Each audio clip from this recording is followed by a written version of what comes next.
La Bible en un an, la 174e journée, le deuxième livre des Rois, chapitre 6, verset 1 au chapitre 7, verset 20, le livre des Psaumes, chapitre 141, verset 1 à 10, le livre des Proverbes, chapitre 17, versets 9 et 10, l'épître de Paul aux Romains, chapitre 16, versets 1 à 27.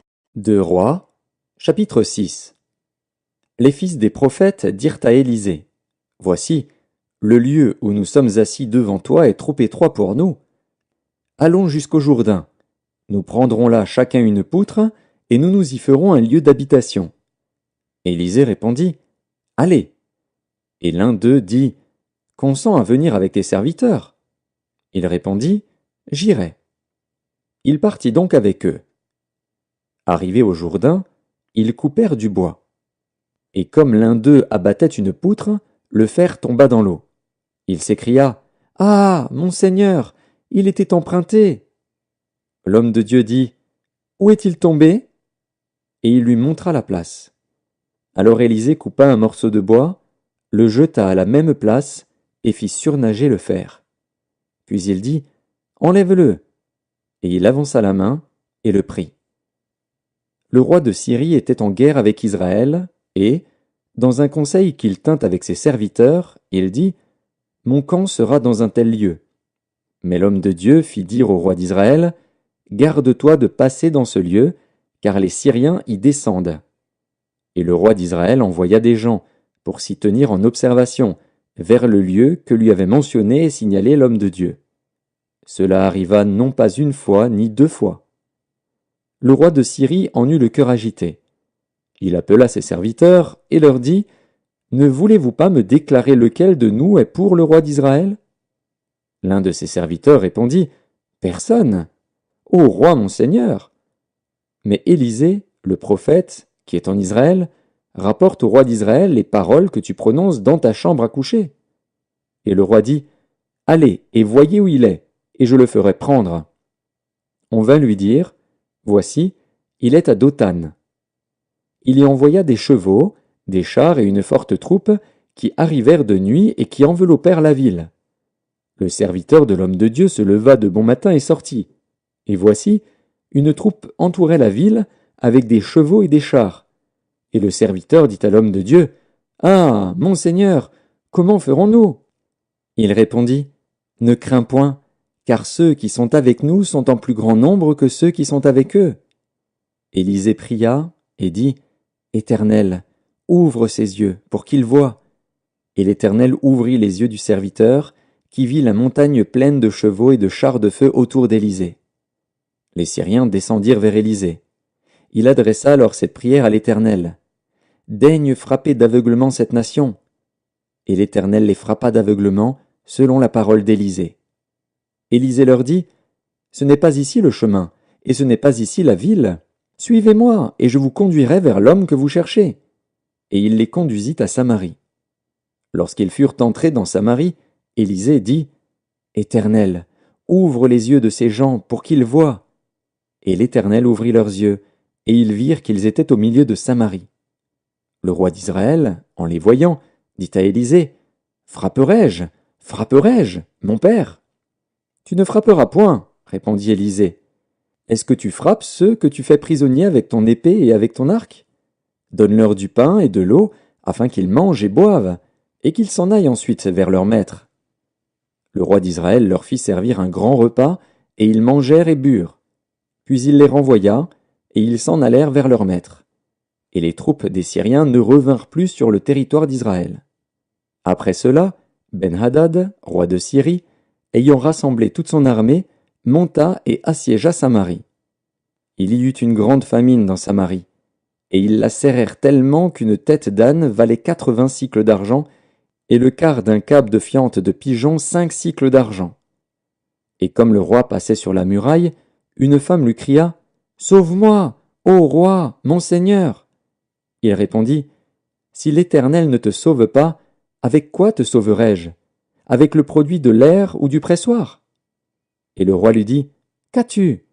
Elle répondit: Cette femme-là m'a dit, donne ton fils, nous le mangerons aujourd'hui, et demain nous mangerons mon fils. Nous avons fait cuire mon fils, et nous l'avons mangé. Et le jour suivant, je lui ai dit, donne ton fils, et nous le mangerons. Mais elle a caché son fils. Lorsque le roi entendit les paroles de cette femme, il déchira ses vêtements, en passant sur la muraille. Et le peuple vit qu'il avait en dedans un sac sur son corps. Le roi dit, que Dieu me punisse dans toute sa rigueur, si la tête d'Élisée, fils de Shaphat, reste aujourd'hui sur lui. Or Élisée était dans sa maison, et les anciens étaient assis auprès de lui. Le roi envoya quelqu'un devant lui.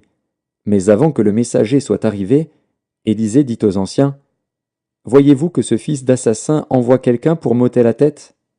Écoutez, quand le messager viendra, fermez la porte et repoussez-le avec la porte. Le bruit des pas de son maître ne se fait-il pas entendre derrière lui? » Il leur parlait encore, et déjà le messager était descendu vers lui, et disait, « Voici, ce mal vient de l'Éternel.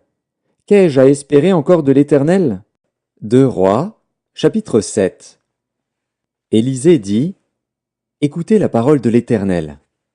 Ainsi parle l'Éternel, demain, à 7 heures, on aura une mesure de fleur de farine pour 1 sicle et 2 mesures d'orge pour 1 sicle à la porte de Samarie. » L'officier sur la main duquel s'appuyait le roi répondit à l'homme de Dieu, « Quand l'Éternel ferait des fenêtres au ciel, pareille chose arriverait-elle » Et Élisée dit, « Tu le verras de tes yeux, mais tu n'en mangeras point. » Il y avait à l'entrée de la porte 4 lépreux, qui se dirent l'un à l'autre, « Quoi? Resterons-nous ici jusqu'à ce que nous mourions? Si nous songeons à entrer dans la ville, la famine est dans la ville, et nous y mourrons. Et si nous restons ici, nous mourrons également. Allons nous jeter dans le camp des Syriens. S'ils nous laissent vivre, nous vivrons, et s'ils nous font mourir, nous mourrons. » Ils partirent donc au crépuscule pour se rendre au camp des Syriens. Et lorsqu'ils furent arrivés à l'entrée du camp des Syriens, voici, il n'y avait personne. Le Seigneur avait fait entendre dans le camp des Syriens un bruit de chars et un bruit de chevaux, le bruit d'une grande armée, et ils s'étaient dit l'un à l'autre, « Voici, le roi d'Israël a pris à sa solde contre nous les rois des Hétiens et les rois des Égyptiens pour venir nous attaquer. » Et ils se levèrent et prirent la fuite au crépuscule, abandonnant leurs tentes, leurs chevaux et leurs ânes, le camp tel qu'il était, et ils s'enfuirent pour sauver leur vie.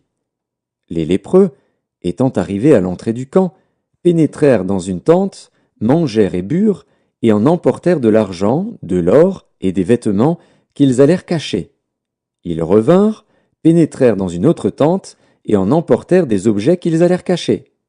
Puis ils se dirent l'un à l'autre, « Nous n'agissons pas bien. Cette journée est une journée de bonnes nouvelles. Si nous gardons le silence et si nous attendons jusqu'à la lumière du matin, le châtiment nous atteindra. Venez maintenant, et allons informer la maison du roi. » Ils partirent, et ils appelèrent les gardes de la porte de la ville, auxquels ils firent ce rapport. « Nous sommes entrés dans le camp des Syriens, et voici, il n'y a personne, on n'y entend aucune voix d'homme. Il n'y a que des chevaux attachés et des ânes attachés, et les tentes comme elles étaient. » Les gardes de la porte crièrent, et ils transmirent ce rapport à l'intérieur de la maison du roi. Le roi se leva de nuit, et il dit à ses serviteurs, « Je veux vous communiquer ce que nous font les Syriens.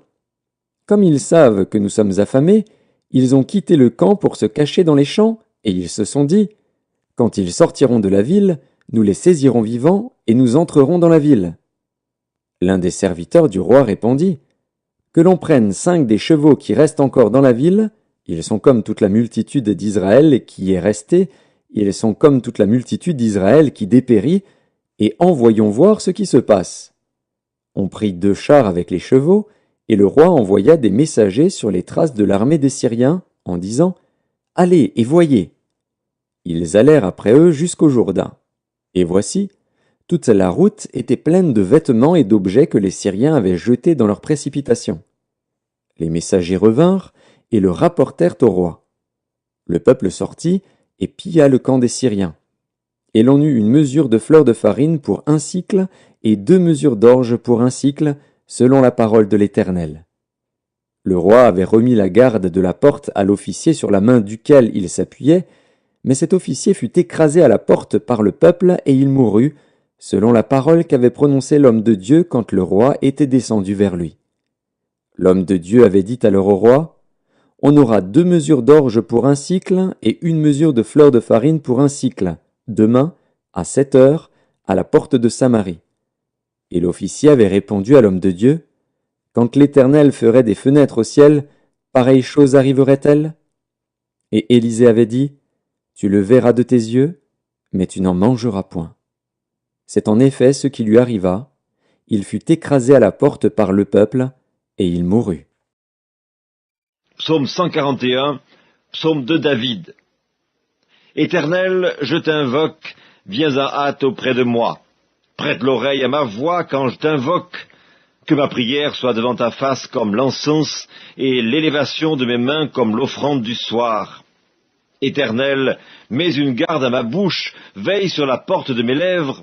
N'entraîne pas mon cœur à des choses mauvaises, à des actions coupables avec les hommes qui font le mal, et que je ne prenne aucune part à leur festin. Que le juste me frappe, c'est une faveur. Qu'il me châtie, c'est de l'huile sur ma tête. Ma tête ne se détournera pas, mais de nouveau ma prière s'élèvera contre leur méchanceté. Que leur juge soit précipité le long des rochers, et l'on écoutera mes paroles, car elles sont agréables. Comme quand on laboure et qu'on fend la terre, ainsi nos os sont dispersés à l'entrée du séjour des morts. C'est vers toi, Éternel, Seigneur, que se tournent mes yeux. C'est auprès de toi que je cherche un refuge. N'abandonne pas mon âme. Garantis-moi du piège qu'ils me tendent et des embûches de ceux qui font le mal. Que les méchants tombent dans leur filet et que j'échappe en même temps. Livre des Proverbes, chapitre 17. Celui qui couvre une faute cherche l'amour, et celui qui la rappelle dans ses discours divise les amis. Une réprimande fait plus d'impression sur l'homme intelligent que 100 coups sur l'insensé. L'épître de Paul aux Romains, chapitre 16. Je vous recommande Phébé, notre sœur, qui est diaconesse de l'Église de Sancré, afin que vous la receviez en notre Seigneur d'une manière digne des saints, et que vous l'assistiez dans les choses où elle aurait besoin de vous, car elle a donné aide à plusieurs et à moi-même. Saluez Prisca et Aquilas, mes compagnons d'œuvre en Jésus-Christ, qui ont exposé leur tête pour sauver ma vie.